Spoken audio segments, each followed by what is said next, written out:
أعوذ بالله من الشيطان الرجيم. بسم الله الرحمن الرحيم. ومن أحسن قولا ممن دعا إلى الله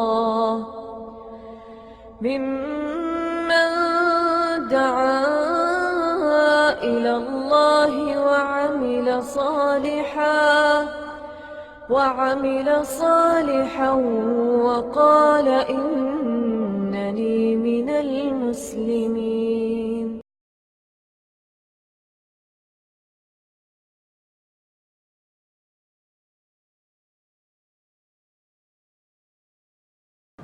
ونعوذ بالله من شرور أنفسنا ومن سيئات أعمالنا من يهده الله فلا مضل له ومن يضلل فلا هادي له وأشهد أن لا إله إلا الله وحده لا شريك له وأشهد أن محمدا عبده ورسوله. أما بعد فإن خير الحديث كتاب الله وخير الهدي هدي محمد صلى الله عليه وسلم وشر الأمور محدثاتها وكل محدثة بدعة وكل بدعة ضلالة وكل ضلالة في النار. رب اشرح لي صدري ويسر لي أمري واحلل عقدة من لساني يفقهوا قولي. رب أعوذ بك من همزات الشياطين وأعوذ بك رب أن يحضرون. أعوذ بالله السميع العليم من الشيطان الرجيم. ولو أن أهل القرى آمنوا واتقوا لفتحنا عليهم بركات السماء والأرض ولكن كذبوا فأخذناهم بما كانوا يكسبون. لفتحنا عليهم بركات من السماء والأرض ولكن كذبوا فأخذناهم بما كانوا يكسبون. قرآن کریم سورۃ الاعراف آیت نمبر 96 جو میں نے ابھی آپ کے سامنے پڑھی ہے، اللہ رب العزت نے ارشاد فرمایا ہے ولو ان اہل القرى آمنوا واتقوا، اگر بستیوں والے ایمان لے آئیں اور اللہ کا تقوی اختیار کریں، لفتحنا علیہم برکات من السماء، تو ہم ان کے لیے آسمان سے برکات من السماء والارض، زمین و آسمان کی برکات کے دروازے کھول دیں. ولیکن کذبوا، لیکن ان لوگوں نے تکذیب کی، فاخذناہم، ہم نے انہیں پکڑ لیا، بما کانوا یکسبون، ان کے ان اعمال یا کرتوتوں کے نتیجہ میں جو یہ سرانجام لیتے رہے. قرآن کریم کی آیت بڑی واضح ہے کہ اگر لوگ ایمان لے آئیں اور تقوی اختیار کر لیں تو اللہ رب العزت کی رحمتوں کے دروازے کھل جاتے ہیں، زمین سے، آسمان سے. بھوک، پیاس، فقر، تنگ دستی کوئی چیز نہیں رہ جاتی. لیکن دو چیزیں اللہ رب العزت نے دو چیزوں کا مطالبہ کیا ہے، ایک ایمان اور دوسری تقوی.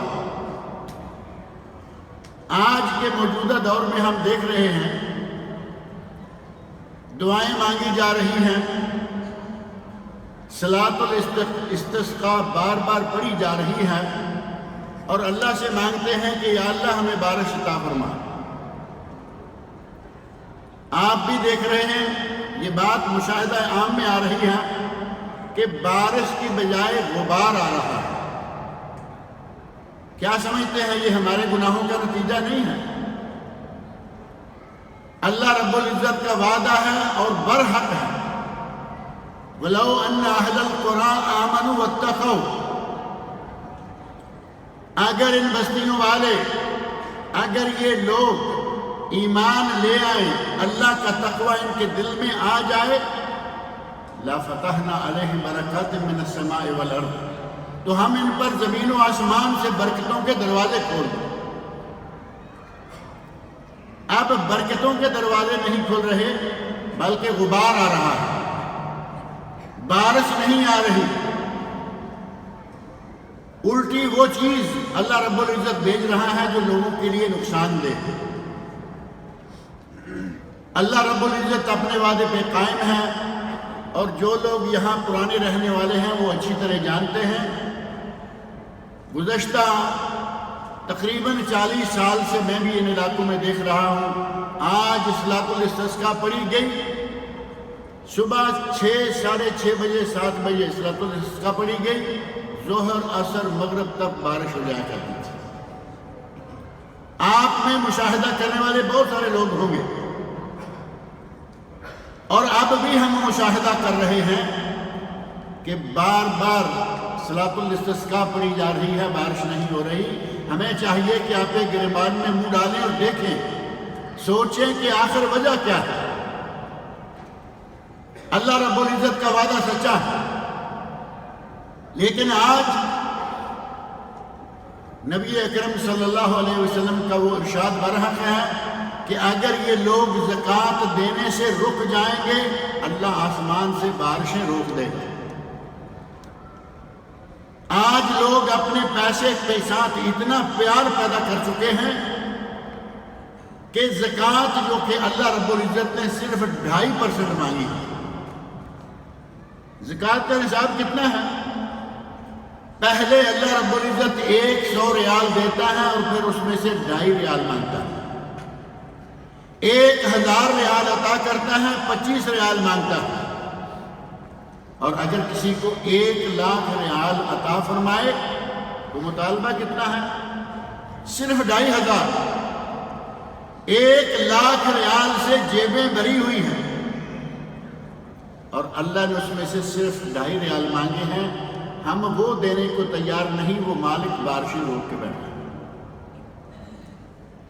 اگر صحیح معنوں میں حساب کر کے ہم صرف فرض حصہ ادا کر دیں تو بارشیں بھی ہوں، اللہ کی رحمتیں بھی نازل ہوں، اور آج جس طرح جانور بھی مر رہے ہیں، نبی اکرم صلی اللہ علیہ وسلم کے زمانے میں ایسا ہوا،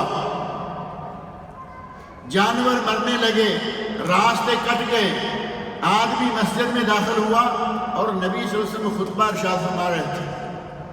آدمی آ کے کہتا ہے ہلکت الاموال وانقطعت السبل، اے اللہ کے رسول راستے کٹ گئے، جانور مرنا شروع ہو گئے ہیں، اللہ سے بارش کی دعا مانگے۔ نبی اکرم صلی اللہ علیہ وسلم نے خطبہ کے دوران دعا مانگی۔ صحابی راوی حدیث کہتے ہیں کہ ہم مسجد سے باہر نکلے، آسمان کے وسط میں چھوٹی سی بدلی تھی پھیلی، دیکھتے دیکھتے بارش شروع ہو گئی، ہم بھاگ کر اپنے گھروں میں پہنچے۔ 8 دن مسلسل بارش ہوتی رہی۔ اگلے جمعے وہی دروازہ، وہی آدمی اور وہی کلمات، یا رسول اللہ ہلکت الاموال وانقطعت السبل، اے اللہ کے رسول راستے کٹ گئے، اے اللہ کے رسول جانور مرنا شروع ہو گئے۔ نبی اکرم صلی اللہ علیہ وسلم مسکرائے اور فرمایا کہ انسان کتنا ضعیف، کتنا کمزور ہے، کل یہ بارش مانگ رہے تھے، آج یہ بارش روکنے کے لیے مطالبہ کر۔ نبی اکرم صلی اللہ علیہ وسلم نے اسی وقت دعا فرمائی، اللہم حوالینا ولا علینا، اے اللہ ان بارشوں کو ہمارے اوپر سے دور لے جا، علی الاودیۃ والاحکام، پہاڑوں کی وادیوں میں لے جا، ہمارے شہر سے بادلوں کو ہٹا دے۔ صحابی کہتے ہیں ہم سورج کی دھوپ میں چل کر باہر اپنے گھروں میں، ان لوگوں کا ایمان مضبوط، ان کے یہاں اللہ کے ساتھ حساب بالکل صاف۔ ہم نے اللہ کے ساتھ حساب خراب کر رکھا ہے۔ اگر حساب صحیح ہو، صحیح مسلم، اسی طرح صحیح ابن حبان میں ایک واقعہ ہے، حضرت ابو ہریرہ رضی اللہ عنہ بیان فرماتے ہیں کہ ایک آدمی جنگل میں چل رہا ہے، صحرا میں ہے، آدمی نبی بھی نہیں، عام سا آدمی ہے، صحرا میں جا رہا ہے، اوپر آسمان سے بادلوں سے آواز آئی، عشق حدیقت فلان، فلاں آدمی کے باغ کو جا کے پانی دو۔ دیکھا کوئی شخص نہیں، کوئی چیز نہیں، بادل کے ٹکڑے سے آواز آئی اور ساتھ ہی بادل نے چلنا شروع کر دیا۔ اس آدمی نے اس بادل کے نیچے نیچے چلنا شروع کر دیا۔ تھوڑا دور جا کر ایک پہاڑی ٹیلا، سیاہ رنگ کے پتھروں والی جگہ، وہاں بارش برسنا شروع ہوئی اور سارے کا سارا پانی ایک نالی کی شکل میں ایک طرف بہنے لگا۔ پانی کے ساتھ ہی وہ آدمی کہتا ہے میں بھی چلنے لگا۔ آگے دیکھا ایک آدمی اپنی کسی کلہاڑی لے کر اپنی زمین اور کیاریاں سیدھی کر رہا ہے۔ پانی وہاں پہنچنا شروع ہو گیا اور اس نے پانی کو اپنے کھیت میں لگانا شروع کر دیا۔ یہ آدمی جا کے پوچھتا ہے یا عبداللہ مسلک، اے اللہ کے بندے تیرا نام کیا ہے؟ تو وہ آدمی کہتا ہے کہ کیا وجہ ہے؟ نام بتایا کہ میرا فلاں نام ہے۔ وہ وہی نام تھا جو اس نے بادلوں میں سے سنا۔ کہا کہ اب مجھے بتاؤ کہ تم کرتے کیا ہو؟ آدمی نے محسوس کر لیا کہ آدمی اپنی کھیتی تیار کر رہا ہے، بادل وہاں سے چلا، بارش وہاں ہوئی، پانی اس کے باغ میں آ گیا ہے، کوئی خاص بات ہے۔ پوچھا کیا کرتے ہو؟ وہ آدمی کہتا ہے کہ اگر تم کہتے ہو تو میں بتاتا ہوں، ورنہ میں کسی کے ساتھ یہ بات نہیں کرتا۔ آپ اندازہ کریں اس آدمی کے اخلاص کا، دل میں اللہ کے لیے کتنا خلوص ہے۔ تم اب پوچھ رہے ہو تو میں بتاتا ہوں، ورنہ میں کسی سے یہ بات نہیں کرتا، میں کچھ بھی نہیں کرتا۔ اس زمین سے اللہ رب العزت مجھے جو دانے، جو پھل عطا کرتا ہے، میں اس کے 3 حصے کر دیتا ہوں۔ ان 3 حصوں میں سے ایک حصہ، تیسرا حصہ میں اللہ کی راہ میں صدقہ کر دیتا ہوں۔ ہم سے کتنا مانگا گیا ہے؟ 40واں حصہ۔ ذہن میں رکھیں، زکوٰۃ مال کا 40واں حصہ ہے، اور یہ کہہ رہا ہے کہ میں 33%، تیسرا حصہ اللہ کی راہ میں صدقہ کر دیتا ہوں، تیسرا حصہ میں اور میرے بال بچے کھا لیتے ہیں، اور تیسرا حصہ میں اگلے سال یا اگلے موسم کے لیے بیج ڈالنے کے لیے رکھ لیتا ہوں۔ وہ آدمی سمجھ گیا کہ تمہارے لیے اللہ رب العزت نے یہ اسپیشل انتظامات کیوں کر رکھے ہیں۔ صدقے کی اتنی برکات ہیں، صدقہ کے نتیجہ میں اللہ کی رضا اس طرح حاصل ہوتی ہے۔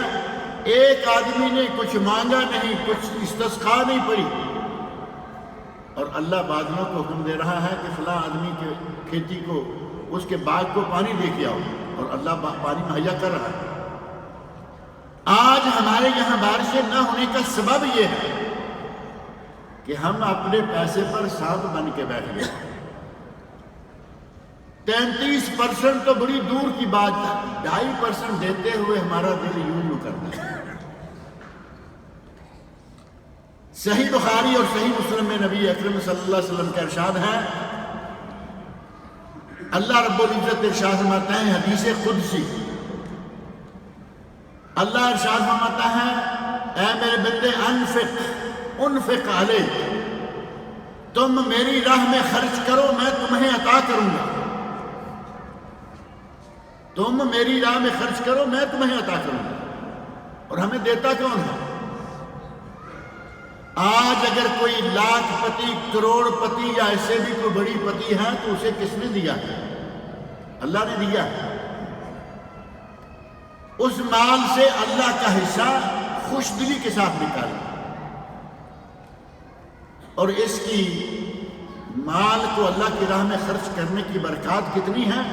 اللہ زمین و آسمان کے دروازے کھول دیتا ہے، اور بڑی مشہور و معروف حدیث ہے، سبعۃ یظلھم اللہ فی ظلہ یوم لا ظل الا ظلہ، 7 قسم کے لوگ جنہیں قیامت کے دن اللہ اپنا سایہ عطا کرے گا۔ ترجمہ عموماً یہ کیا جاتا ہے کہ اللہ اپنے عرش کے سائے میں جگہ دے گا۔ حدیث کے الفاظ بالکل واضح ہیں، یظلھم اللہ فی ظلہ، اللہ اسے اپنا سایہ عطا کرے گا، یوم لا ظل الا ظلہ، جس دن کے اللہ کے سائے کے سوا دوسرا کوئی سایہ نہیں ہے۔ ان 7 لوگوں میں سے ایک وہ شخص بھی ہے جو اپنے دائیں ہاتھ سے خرچ کرتا ہے، بائیں کو پتہ نہیں چلنے دیتا، لیکن خرچہ کرتا ہے، صدقہ کرتا ہے۔ ہم اگر کبھی کچھ کر بھی بیٹھیں تو بہانے سے رشتہ داروں کو، بہانے سے دوستوں کو خبر کر رہے ہیں کہ ہم نے فلاں جگہ پہ پیسہ خرچ کیا ہے۔ اللہ رب العزت نے دیا ہے، اس کے دیے ہوئے میں سے لوگوں کو دو، غریبوں کو دو، فقیروں کو دو، رشتہ داروں کو دو۔ امام ابن قیم رحمۃ اللہ علیہ بڑے مشہور و معروف عالم ہیں، وہ کہتے ہیں کہ جس طرح کا تم اللہ کے بندوں کے ساتھ سلوک کرو گے ویسا ہی تمہارے ساتھ اللہ سلوک کرے گا۔ تم بندوں کے ساتھ احسان کرو گے، اللہ تمہارے ساتھ احسان کرے گا۔ تم بندوں کی مشکلات دور کرو گے، اللہ تمہاری مشکلات دور کرے گا۔ جیسا معاملہ ہمارا اپنے بھائی لوگوں کے ساتھ ہوگا اسی طرح کا معاملہ ہمارے ساتھ اللہ کا ہوگا۔ اللہ رب العزت نے ہمیں جن نعمتوں سے نواز رکھا ہے، ہمیں چاہیے کہ ان نعمتوں میں سے غریبوں کا، مسکینوں کا، فقیروں کا حصہ نکالیں۔ آپ اس آدمی کے صدقے کا اندازہ کریں کہ وہ 2.5% نہیں، وہ 33% اللہ کی راہ میں دیتا ہے، کوئی پرواہ نہیں۔ جنگل میں باغ ہے، کنواں نہیں، نہر نہیں، ٹیوب ویل نہیں، اللہ رب العزت مسلسل پابندی کے ساتھ اس زمین کو سیراب کر رہا ہے۔ یہ برکات حاصل ہوتی ہیں جب آدمی اللہ کی راہ میں خرچ کرے۔ اور سنن کبریٰ بہقی میں حدیث ہے، علامہ البانی رحمۃ اللہ علیہ نے اس حدیث کو حسن قرار دیا ہے۔ اس میں فرمایا احب الاعمال الی اللہ، اللہ کو 4 کام بہت ہی زیادہ پسند ہیں۔ سرور تدخلہ علی قلب مسلم، علی قلب مومن، ایک بات یہ کہ کسی مومن کے دل میں تم خوشی داخل کرو، کسی مومن کو خوش کرو، تعاون کر کے، وہ بھوکا ہے کھانا کھلاؤ، وہ ننگا ہے کپڑا مہیا کرو، وہ پیاسا ہے اسے پانی پلاؤ، اور وہ غمگین ہے اس کے غم کو دور کرنے کی کوشش کرو۔ اللہ کو یہ عمل بہت ہی زیادہ پسند ہے۔ دوسرا تکشف عنہ کربن، وہ کسی مشکل میں مبتلا ہے، اس کے ساتھ تعاون کر کے اس کی مشکل کو دور کرو۔ تکشف، اس کی مشکل کو دور کرو۔ مشکل کشا ویسے کون ہے؟ مشکل کشا کون ہے؟ اللہ۔ لیکن اللہ رب العزت چاہتا ہے کہ جو کام تمہارے بس میں ہے وہ اپنے بھائی بندوں کے لیے کرو۔ کوئی مشکل میں مبتلا ہے، اس کا تعاون کرو، مشکل دور کرو۔ تقضی عنہ دینہ، اگر کوئی مقروض ہے اس کا قرضہ ادا کر دو۔ اور چوتھی چیز تطرد عنہ جوعا، وہ بھوکا ہے تو اسے کھلا کر اس کی بھوک ختم کرو۔ اللہ رب العزت کو یہ اعمال بہت ہی زیادہ پسند ہیں۔ اور مستدرک امام حاکم میں حدیث ہے، علامہ البانی رحمۃ اللہ علیہ نے اس حدیث کو صحیح قرار دیا، صنائع المعروف تقی مسار السوء والآفات والہلکات، نیکیاں کرنا، غریبوں مسکینوں کے ساتھ احسان کرنا، ان کے ساتھ حسن سلوک کرنا، نتیجہ کیا ہوگا؟ آپ ہر قسم کی ہلاکت سے بچ جائیں گے، ہر قسم کی آفت سے بچ جائیں گے، اور بری موت سے بچ جائیں گے۔ بری موت سے بچنا، آپ کا خاتمہ خیر پر ہو جائے گا۔ اور اگر کسی کا حسن خاتمہ ہو جائے، کسی کا خاتمہ خیر پر ہو جائے، اس کو اور کیا چاہیے؟ نیکیوں کے نتیجہ میں حسن خاتمہ، نیکیوں کے نتیجہ میں ہر قسم کی ہلاکتوں، ہر قسم کی مصیبتوں اور ہر قسم کی پریشانیوں سے اللہ رب العزت بندے کو محفوظ کر لیتا ہے۔ صدقات، خیرات اور زکوٰۃ ایک ہی طرح کے ملتے جلتے نام ہیں۔ زکوٰۃ صدقات میں سے فرض، ہر سال اپنے مال کا حساب کریں، اس میں سے 2.5% نکالیں۔ سونا 7.5 تولے سے زیادہ ہے، حساب کر لیں۔ 7.5 تولے سے کم ہے، زکوٰۃ نہیں، جیسے ہی 7.5 8 8.5 ہوئی، 0 سے لے کر ساری پر زکوٰۃ ہے۔ 52 تولے سے کم چاندی ہے، زکوٰۃ نہیں۔ 52 تولے ہو گئی، زیادہ ہو گئی، اس پر زکوٰۃ شروع ہو جائے گی۔ اسی طرح اگر کسی کے پاس 52 تولے چاندی کے برابر کیش ہے، جو یہاں 2-2.5 ہزار ریال بنتا ہے، اگر اتنا کیش ہے تو اس پہ زکوٰۃ شروع ہو جائے گی۔ وہ حساب کرے اور زکوٰۃ نکالے۔ کسی سے قرضہ لینا ہے، آپ نے کسی سے قرضہ لینا ہے اور توقع ہے کہ وہ قرضہ آپ کو مل جائے گا، اس کو مال زکوٰۃ میں شامل کریں، اس کی زکوٰۃ نکال دیں۔ اور اگر آپ نے کسی کو قرضہ دینا ہے، آپ نے حساب کیا، آپ کے سونے چاندی اور کیش کی زکوٰۃ نکلتی ہے مثال کے طور پر 1 لاکھ ریال۔ یہاں اللہ کے بندے ایسے ہیں ان کی زکوٰۃ کئی لاکھ ملینوں کے حساب سے نکلتی ہے۔ 1 لاکھ زکوٰۃ نکلتی ہے، آپ نے کسی کا 20,000 ریال دینا ہے، وہ 20,000 مائنس کر لیں، 80,000 کی زکوٰۃ جو ہے 80,000 کے۔ اس طرح اپنے مال کا سالانہ حساب کریں اور اس کی زکوٰۃ ادا کرتے رہیں۔ اگر یہ سلسلہ چلتا رہا اور آپ کا یہ پیسہ کہاں جائے گا؟ یہ آپ کا کیش پیسہ جو آپ بانٹیں گے وہ آپ کے اپنے رشتہ داروں کو، خالہ کو، پھوپھی کو، چچا کو، ماموں کو، بھائی کو، بہن کو نہیں کو جائے گا نا۔ ماں باپ پر زکوٰۃ نہیں لگتی، بیٹی بیٹے پر زکوٰۃ نہیں لگتی، باقی سارے رشتہ داروں پر زکوٰۃ لگتی۔ آپ کا پیسہ آپ نے اپنے رشتہ داروں کو دیا، رشتہ دار بھی خوش اور اللہ بھی خوش، رشتہ دار بھی راضی اور اللہ بھی راضی، لیکن آپ کے دل میں اللہ کی رضا ہونی چاہیے۔ اگر غریبوں کے ساتھ تعاون کریں گے، نبی اکرم صلی اللہ علیہ وسلم کا ارشاد ہے، صحیح الجامع میں علامہ البانی رحمۃ اللہ علیہ اس حدیث کو لائے ہیں، انہوں نے کہا ہے وَهَلْ تُنْصَرُونَ وَتُرْزَقُونَ إِلَّا بِضُعَفَائِكُمْ، تمہیں تو رزق ملتا ہے، تمہیں مدد و نصرت ملتی ہے تو غریبوں، فقیروں، محتاجوں اور ضعیفوں کے ساتھ مدد کرنے کے نتیجہ میں۔ تم ضعیف لوگوں کی مدد کرو، اللہ تمہاری مدد کرے گا۔ تم ضعیف لوگوں کو دو، اللہ تمہیں دے گا۔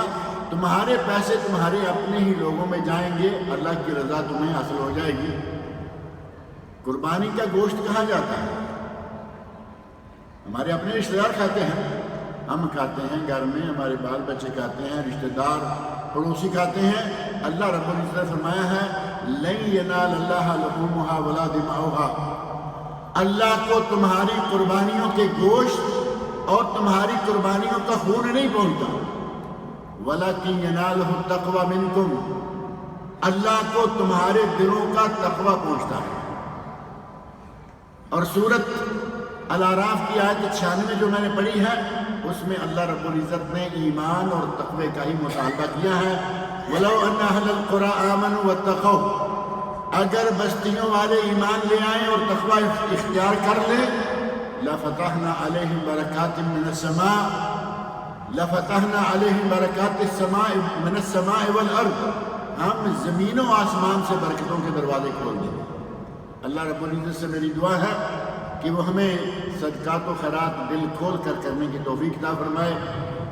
اللہ رب العزت ہم سے ناراض ہے، ہمارے گناہوں کو معاف کرے، ہم سے ناراضگی دور کرے اور اپنی رحمتوں کے دروازے ہمارے لیے کھول دے۔ اقول قولی ھذا والسلام علیکم ورحمۃ اللہ وبرکاتہ۔ درس سے متعلقہ کوئی سوال ہو تو وہ آپ پوچھ سکتے ہیں۔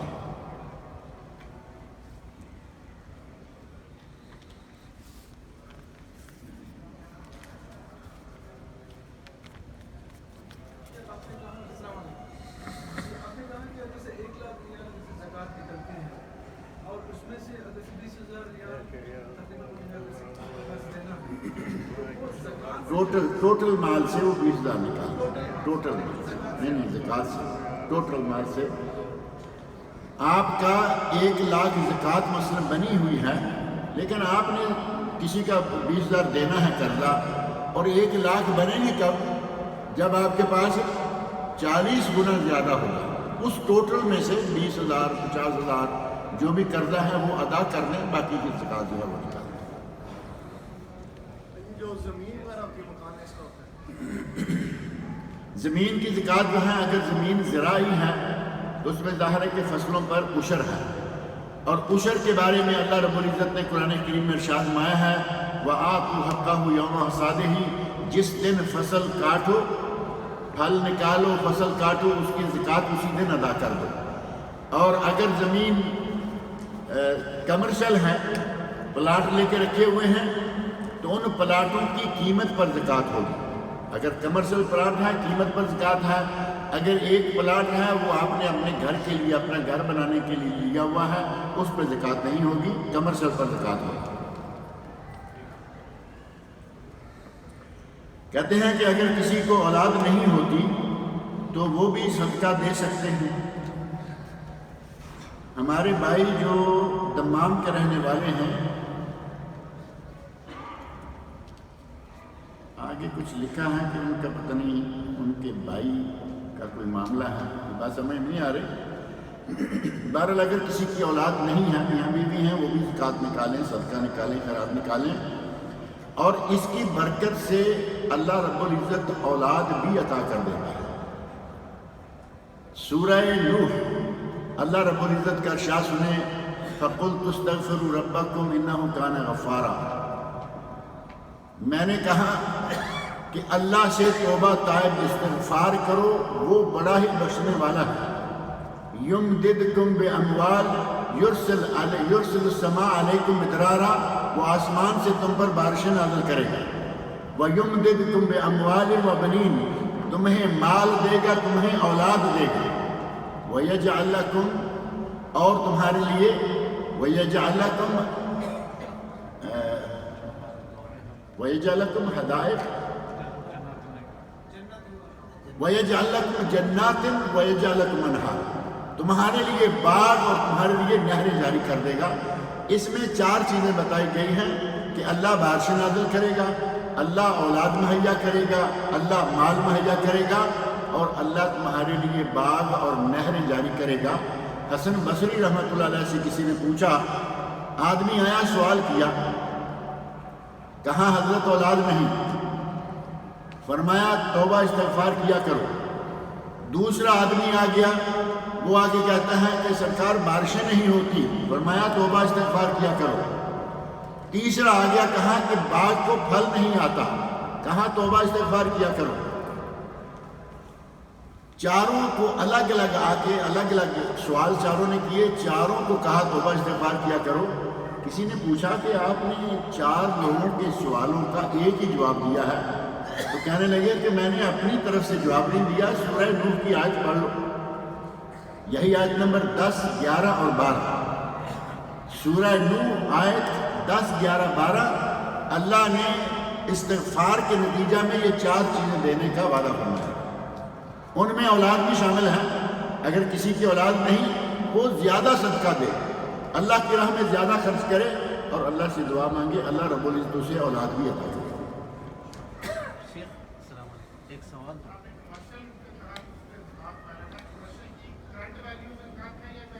جو کرنٹ ویلیو ہوگی، آپ نے آج سے 10 سال پہلے پلاٹ لیا تھا 10,000 کا، آج وہ 1 کروڑ کا ہے، زکوٰۃ 1 کروڑ پر ہوگی، 10 پر نہیں۔ جو کرنٹ ویلیو آج ہے، کسی کے پاس سے جو پیسے آنا ہے، ٹھیک ہے، تو وہ ویلیو کے اوپر زکوٰۃ ہم کو دینی ہوگی یا؟ میں نے عرض کیا ہے کہ اگر کسی سے آپ نے پیسہ لینا ہے اور پیسے کے ملنے کی توقع ہے، یعنی ڈوبا ہوا قرضہ نہیں، تو وہ اصل آپ نے 1,000 لینا ہے، 1,000 شامل کر لیں اپنے باقی مال میں، اور اس کی بھی زکوٰۃ نکال دیں۔ اگر پیسہ ایسا ہے کہ وہ ملنے کی توقع نہیں رہی، پتہ نہیں وہ دیتا ہے، یہ کئی ایسے بھی ہے نا، قرضہ لے کے ڈکار مار لیتے ہیں کہ جاؤ جا کے لے کے دکھاؤ، ایسے قرضے کی زکوٰۃ آپ نہ دیں۔ جس سال مل جائے فوری طور پر 1 سال کی زکوٰۃ ادا کر دیں، چاہے وہ 10 سال کے بعد کیوں نہ ملے۔ Commercial land value, commercial land ہے لیکن کیش نہیں ہے، ان کی زکوٰۃ دینی چاہیے۔ کبھی ایسا بھی ہوتا ہے کہ آدمی کے پاس زمین بہت ہے اور اس کے پاس کیش نہیں، خاتون ہے اس کے پاس سونا بہت تھا لیکن کیش نہیں۔ اللہ رب العزت نے 40واں حصہ مانگا ہے، وہ چاہے زمین سے دو، چاہے سونے سے دو، چاہے اس کے عوض میں کیش دو، اب کوئی بھی شکل کی جا سکتی ہے۔ اگر بالفرض آپ سمجھتے ہیں کہ یہ میرے پاس پلاٹ ہے، پلاٹ ملینز کا ہے، میرے پاس اتنے پیسے دینے کے لیے فی الحال کیش نہیں ہے، تو کم از کم اسے نوٹ کریں، اپنے گھر والوں کو بتائیں کہ اتنا حصہ ہمارے کھاتے میں ہے، کل ہم نے فلاں چیز بیچنا ہے، پلاٹ بیچنا ہے، تو وہ اس میں سے نکال دیں گے، اپنے کھاتے میں جمع کر لیں، جتنی جلدی ہو سکے یہ اللہ کا قرض ادا کریں۔ شیخ صاحب جو اشراق نماز ہے اور دوحہ میں کیا فرق ہے، کیا ٹائم کا ہے اس میں؟ صلاۃ الاشراق ہے جو سورج طلوع ہونے کے فوراً بعد، یعنی جیسے 10 منٹ سمجھ لیں کہ سورج نکل آیا، جیسے 10-15 منٹ عید پڑھتے ہیں یہاں، اس وقت جو نماز پڑھی جائے گی وہ ہے صلاۃ الاشراق۔ اور صلاۃ الضحیٰ اسی کا دوسرا نام ہے صلاۃ الاوابین۔ ہمارے پاک و ہند میں مشہور ہے کہ مغرب عشاء کے درمیان اوابین ہے، جبکہ وہ حدیث ضعیف ہے۔ نبی صلی اللہ علیہ وسلم کی صحیح سند سے ثابت حدیث ہے صحیح مسلم میں، اس میں نبی صلی اللہ علیہ وسلم نے ارشاد فرمایا ہے صلاۃ الاوابین حین ترمد الفصال۔ صلاۃ الاوابین کا وقت وہ ہے جب اونٹ کے بچے کے پاؤں جلنے لگے، اونٹ کے بچے کے نیچے سے پاؤں ریت پر جلنے لگے، وہ کب ہوگا؟ 9، 10، 11 کچھ اس وقت جب سورج تیز ہو جائے، گرمی تیز ہو جائے اور سورج اونٹ کے بچے کے پاؤں، اونٹ کا نہیں فرمایا کیونکہ اونٹ کے پاؤں تو معلوم ہے نا نیچے سے لکڑی کی طرح ہو چکے ہوتے ہیں، وہ چلتا ہے سارا دن، لیکن بچے کے پاؤں جلنے لگے تو یہ ہوگا 9، 10، 11 کا وقت صلاۃ الضحیٰ، اسی کا نام صلاۃ الاوابین۔ اور اسی کا نام چاشت، ہمارے نماز چاشت کہتے ہیں کہ نماز چاشت کا کیا وقت ہے؟ ابھی کل کسی نے سوال پوچھا ہوا تھا کہ نماز چاشت کا وقت کب ہے اور صلاۃ الضحیٰ کا کب ہے، جبکہ یہ نماز چاشت فارسی اور صلاۃ الضحیٰ عربی، نماز ایک ہے۔ اور اسی کے ساتھ اب تیسرا نام شامل کر لیں صلاۃ الاوابین، کہ صلاۃ الاوابین بھی وہی ہے جو کہ چاشت یا ضحیٰ ہے۔ یہ سلسلہ انشاءاللہ جاری رہے گا اور درس کے بعد 2، 3، 4 سوال جو ضروری ہوا کریں گے ان کے جواب دیتے رہیں گے۔ اللہ رب العزت مجھے اور آپ سب لوگوں کو نیک عمل کی توفیق عطا فرمائے۔ جن دوستوں احباب کو پتہ نہیں ہے انہیں بھی بتائیں تاکہ یہاں بیٹھ کے اردو کا سلسلہ جو ہے وہ جاری رکھیں۔ خواتین کے لیے جگہ ہے، وہ بھی آ سکتے ہیں۔